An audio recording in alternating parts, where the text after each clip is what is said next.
Hey there, folks. I'm Mark, in affiliation with Spectrum Pulse, and it's Billboard Breakdown. I don't remember. So I've mentioned this before, but this feels like one of those weeks that actually feels like a decent amount happened, but the ripple effects are kind of muted. We got new number one, multiple new entries in the top 20. This feels like it should have caused more of a stir, and maybe it was just me being kind of out of sorts or distracted for the past couple weeks for obvious reasons, but I'm not really seeing the same buzz in the same way, and that feels a little bit peculiar to me. Not sure what that's going to mean for the rest of the summer, but it does mean that the majority of our action is in our top 10 with our new number one. The act that's replacing themselves here, Permission to Dance by BTS. Now, firstly, everyone could have predicted this courtesy of a strong YouTube week and the insane sales, even as the radio couldn't care less, but something gives me the feeling that this hold that it has on number one is nowhere close to being as stable as Butter was, especially with so much news of more big releases coming. It has the feel of Columbia overplaying their hand, and I'm going to be very curious to analyze where things go from here. We'll come back to this. But comfortable at number two, we still have Good For You by Olivia Rodrigo, because while the sales are dipping, it's still so strong on streaming and the radio that any slip up will give it a chance to really penetrate. But now it's got some competition at a new arrival at number three, Stay by Kid Laroi and Justin Bieber. Surging through with enormous streaming, good sales, and radio on the rise. We'll talk more about the song's quality later on, but right now it's got enough robust presence to make a real run. I would not count it out, even if I might want to. Now this pushes Levitating by Dua Lipa featuring DaBaby down to number 4, as it wavers a little bit in every channel, but at least holds up over Kiss Me More by Doja Cat featuring SZA at number 5, where the streaming is better, but it's lagging enough on the radio and sales to not break that margin. Then we got Bad Habits by Ed Sheeran at number 6, and I will admit I'm not sure how I feel about where this is going to go next. The sales are solid, it's surging on the radio, but streaming is already starting to dip a little bit, so I'm not sure just how much of a boost this will have to break margins above it. But it did hold up over Butter by BTS, which fell off the number 1 down to number 7 because, as expected, the fanbase transferred all their sales attention to Permission to Dance, and this song really has little traction elsewhere.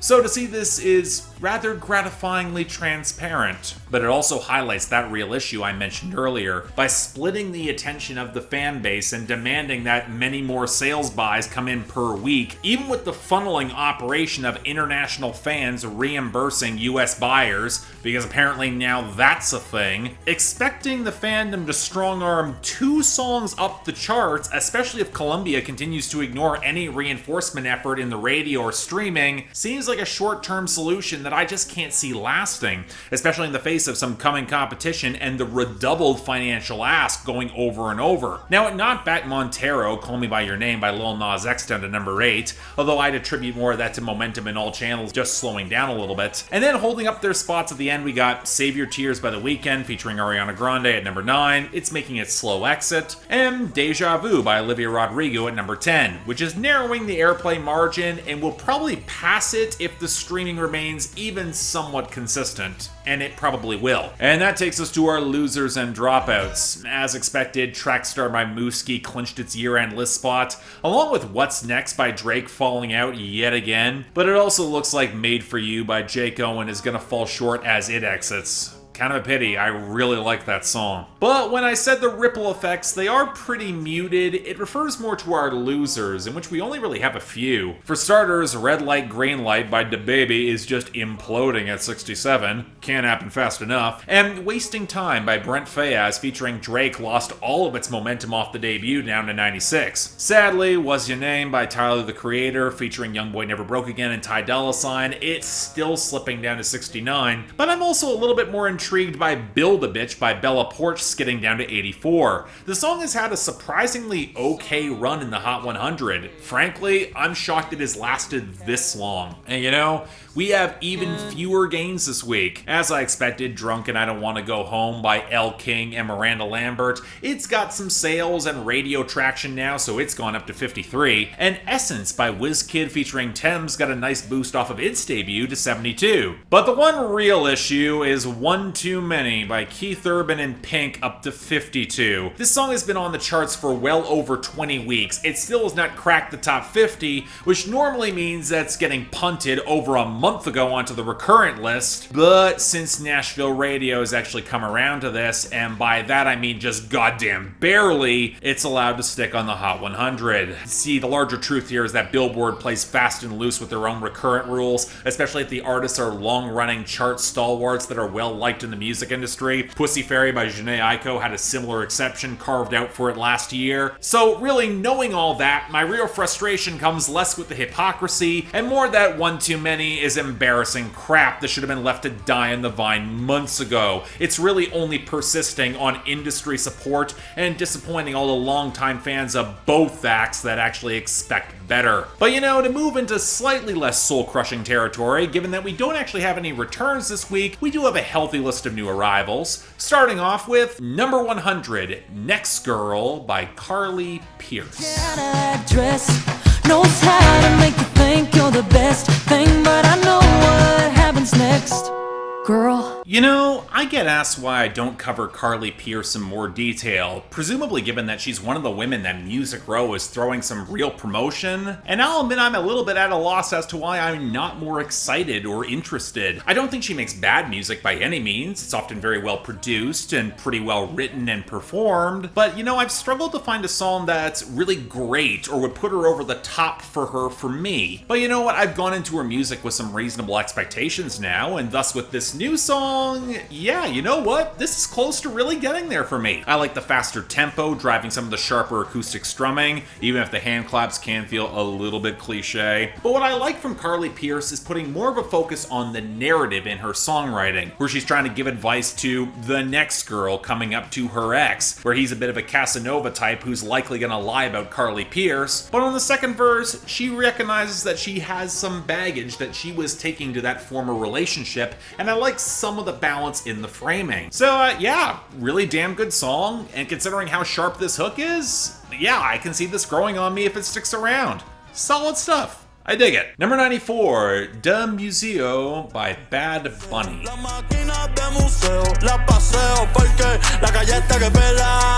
Am I the only one who's just completely forgotten about that next Fast and the Furious movie? I guess I shouldn't have, given how much surprising longevity songs associated with that franchise have had on the Hot 100. But now Bad Bunny is cutting one, and am I the only one who finds the tone here just a little bit out of place? The melancholic keys, the desaturated atmosphere for a slower build going to a sharper Latin trap hook where Bad Bunny's gonna caterwaul at the very front of the mix. It continues to sound really compressed. It just doesn't feel like great driving music to me, and the attempts at a more cinematic scope feel really undercooked. I mean, I guess if we're gonna go for anything, the content definitely goes for all that family angle that's been worked to death by the memes, and that was almost certainly planted by the studio. But the second verse goes for more of a braggadocious vibe with lots of car-related bragging, and I'm just not all that impressed by it. Not denying that Bad Bunny has real presence on the mic, and I can see this hook being okay, but I don't know, it's just kind of middle of the road. Wouldn't go back to it. Number 89, Volando by Mora, Bad Bunny, and Sech. I swear, every other week I get 2 or 3 reggaeton acts teaming up, and it feels like I'm stretching to find anything to say about their undercooked hookup jams. At least here the production just doesn't go for the lockstep reggaeton beat, of which I've heard hundreds of times before, and there's a little bit more shuddering texture to play off of the electric guitars and some of the bass beat. But even with that, the song has this weird, structureless feel without a stronger melodic hook enough to anchor the flow of the song, where each guy tries to take turns enticing these girls. So I guess the entire experience might be generally fine, but meandering the way it does, it winds up a little bit awkward. Not precisely bad, although you can absolutely tell Bad Bunny just takes over the song from Mora by the very end, which makes it clear that the remix was designed to put Mora on, and that might have backfired. But like with most of these team-ups, again, we get so many of them, I'm just left without much to add. Might translate better to someone who speaks Spanish, but to me, just fine. Number 78, The Jackie by Boz featuring J. Cole and Lil Tjay. Drop top bitch, stop playing with me. She says you wanna let the waves splash down on me. She says you wanna let the waves splash down on me. And speaking of collabs that are designed to drive way more interest to the lead act and where that might backfire in spades, looks like J. Cole's finally putting some weight behind launching other Dreamville acts properly. So we get this new track from Boz with Lil Tjay and J. Cole himself on support, and I get the feeling I should hate this, and I don't, and that is weird. It's entirely driven off of the production. The warbling, contorted, offbeat chipmunk melodies smashed into J. Cole's hook where it absolutely should not work, but there's some sort of pocket he's able to find, even if he's flagrantly ripping off Young Thug to do so. And it's not like the content has much going for it either. Driving around, casual brand name flexing, where you can definitely tell outside of Boz, everyone is phoning it in a little bit. But you know, there is something so effortlessly casual to how that hook just rolls through and how relaxed everyone feels that there is something here that kind of works for me. I get the feeling the song like this might wind up in similar territory to Lemonade or Ransom or even Blueberry Faygo, where I was extremely underwhelmed at first, but there is just enough here that I can see it growing on me a bit. But on tones alone, it feels weirder that it would be this song doing so. Maybe it's just me kind of liking J. Cole's singing voice.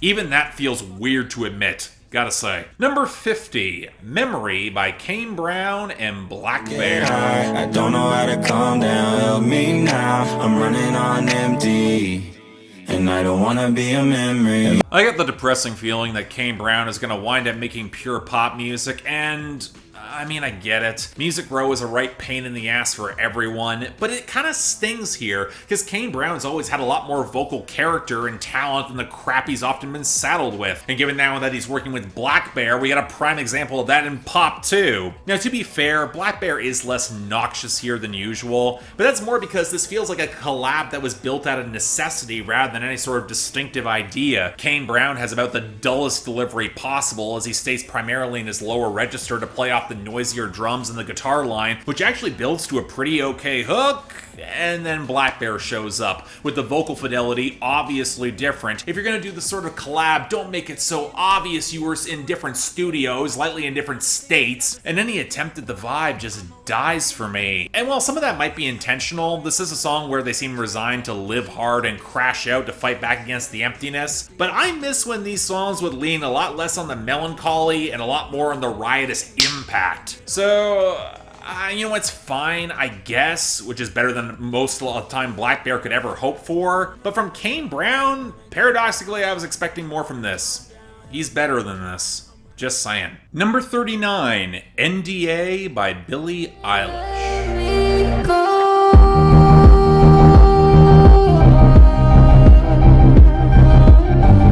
Okay, let's deal with this now. The flop discourse around Billie Eilish is goddamn stupid. It's one of those cases where I get with how much industry attention and groundswell thrown behind her, folks have really high expectations, and some of the recent singles haven't had the same spark or edge. But look, she's still routinely charting in the top 40, and it's not like Darkroom or Interscope are relying on radio to push a lot of these songs just yet. They're still feeling out what's actually working, and they clearly have given her a lot of space to really work with. Most of these I would just count as promotional singles at that. That being said, it has been a minute since I've been properly wowed by a Billie Eilish song, and with this song, okay, this is what I think the fans might have been looking for here. It's probably the closest thing to capturing that sort of ominous dread that Billie's released since maybe Bury a Friend. And if anything, this feels a lot more bleak and lonely. She might try to croon through all the auto-tune, which is used to further highlight how detached she feels, but when she finds herself so desperately seeking anything else beyond fame, any sort of human connection, especially when it walls up even attempts at relationships, it feels just as dark, but in a much more deep, mature, existential way. Also with the distant shrieks of swelling noise behind the wiry patter of the percussion and the wonky plucks flushing out the melody around the verses before ramping up that synth bass and the hammering percussion. It plays in familiar territory for her, but shows her instrumental palette still expanding. In other words, even if this song is circling around issues of fame, still, this is the first song I feel like can actually match some of the best of her debut. In other words, it's great. I can't wait to hear more. Awesome stuff. Number 16, A Whole Lot of Money by BIA featuring Nicki Minaj. Shitty hoe get too bold. I'm allergic to that no shit, my wrist game on cold. I might paint my coupe white just to match with my toes.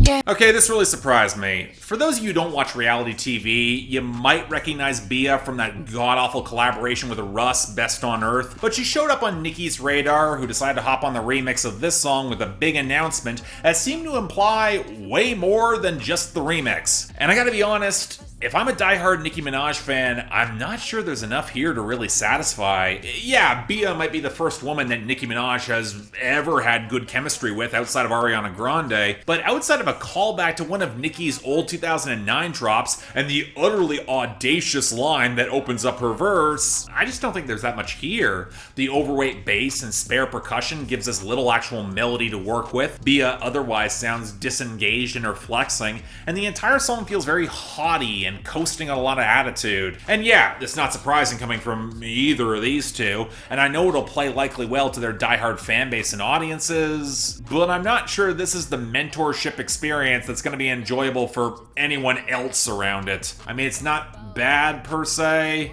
but I'm certainly not a fan. Number 13, Motley Crue by Post Malone. I'm at the top of the pyramid, bitch, I'm a star, serious.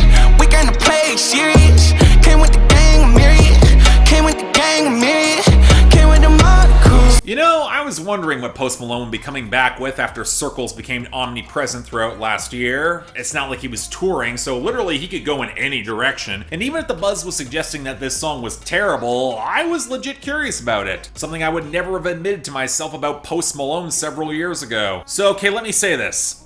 I don't think this is nearly as bad as some people have said that it is, mostly courtesy of Louis Bell swamping out DA Got That Dope's clanking percussion and giving Post Malone the sort of huge reverb-swollen atmosphere that was the saving grace on the best songs of Hollywood's Bleeding. It's got some unique character to it. The problem is Post Malone himself. Some are saying this is a Playboy Cardi impression, and while he is pitching up his voice, there's less of that chewy baby voice that can be so annoying from Cardi. If anything, it is kind of closer to Young Thug, but with a little bit more control and a stable groove. But let's be real, it's not a vocal register that flatters Post Malone at all, not helped by the content being some really basic brand name flexing that feels really undercooked. And you know what, this isn't me coming down on trap Post Malone, even if I think he's got a much shakier record there than anyone. But you know, if you're gonna make an obvious rock reference in your song's title and not make the song sound rougher or heavier, I feel like you got a real blown opportunity, especially when he's got the production here, which again is really good, that can back it up. My bet is that Post Malone will pitch this down when he actually performs it live, and it's gonna sound way better. The only question is why he didn't do it with the original, because this, it should be better than it is. Number 3, Stay by Kid Laroi and Justin Bieber. When I knew I never could, know that I can't find nobody else as good as you. I need you to stay, need you to stay. I'm really disappointed that it looks like Kid Laroi is just something we're gonna have to deal with longer term. When he's as well connected in the industry as he is, it doesn't surprise me, but it doesn't mean I'm happy with it, especially if it involves a Justin Bieber collaboration, given the unpleasantness that was Unstable on Bieber's album. Now, I can see more people defending this. The synth line contributed from Charlie Puth is really bouncy. There's a bit more of a hook here. Kid Laroi is showing a bit of growth as an expressive singer and not just the Juice WRLD ripoff he previously was, but there's a few big problems with this. Firstly, the content. Like with Unstable, it's a guilt trip song where both men admit that they're screwing up and lying to their girls about potentially changing, and then after acknowledging that they'll never meet anyone better, they just beg their partners to stay. So here's a question: how is it the girl's problem that you're constantly betraying their trust? And the assertion that you won't find anyone better, that seems like a you problem. I think a major factor here is that neither of these guys can remotely sell any sort of apology. They don't have that range, and the passive aggressiveness of Sorry really springs to mind. And let's be real, this doesn't have anything close to as good of a groove or tune behind it. But the overall tone of the song is so damn jaunty and upbeat that there's no sense of weight to any of this, which doesn't match the intended sincerity of the content or a lot of their overwrought delivery, which features way more yelping and falsetto than it really should. In other words, you know, I might be out on a limb here. This is pretty bad, and the fact that it's got enough traction to stick around, yeah, that's even worse. And finally, number 1, Permission to Dance by BTS. Don't need to talk the talk, just walk the walk tonight. 'Cause we don't need permission to dance. Okay, no joke. When I was writing my script for this entry, by accident my original entry was Permission to Dance by Ed Sheeran, but is that much of a leap? Especially given that he's probably the role of a ringer, probably making a killing on the songwriting credits. Factoring out the song features no rapping or radical changes in tempo or tone or sound, and the song is all in English, you can make the argument that this is a song that could have been given to anyone and would still work to some extent. And with BTS, it just sounds like a compressed, ultra-sanitized boy band cut from any made-for-TV Disney movie. But you know what? There is enough of an audience who will like it just on that merit. In fact, you know what? Maybe it's just old nostalgia for the few pieces of that era that worked for me, but I might actually like this more than both Dynamite and Butter. The groove is looser, it feels more of their own. The arrangement's still very plastic, but it builds to a flashier melody with the horns and strings. It's not trying to force cool that they can't sell in the lane like Butter, or factor in a pointless key change like Dynamite. I'm not sure it's got the highs of either song, but it does have the lows, so it winds up kind of tolerable. Now, it's not good or great by any means, and the lyrical cadence does feel like an Ed Sheeran cast-off, especially with how disposable the rest of the song is, but again, BTS at their best can be more interesting, and the more singles push to the top that feel this generic, it's only shortening their viability long-term, or they'll wind up becoming K-pop's Maroon 5. I'd like to think they deserve a little better than that. But you know what? They aren't the worst this week. That's going to Stay by Kid Laroi and Justin Bieber. With dishonorable mention, you know what? It's going to give me so much of a headache, but Whole Lot of Money by BIA featuring Nicki Minaj is just so lacking in tune or groove, there's no sense of fun that's really pulling me back. On the flip side though, NDA by Billie Eilish is comfortably taking the best of the week here, with Next Girl by Carly Pearce as the honorable mention. I hope both these songs actually manage to catch some traction and stick around. That would be really cool. Next week though, Cardi B and Normani collaboration going toe-to-toe against another posthumous Pop Smoke album bomb? I guess we'll have to see about that. But until then, I'm Mark, you're watching Billboard Breakdown, affiliated with Spectrum Pulse.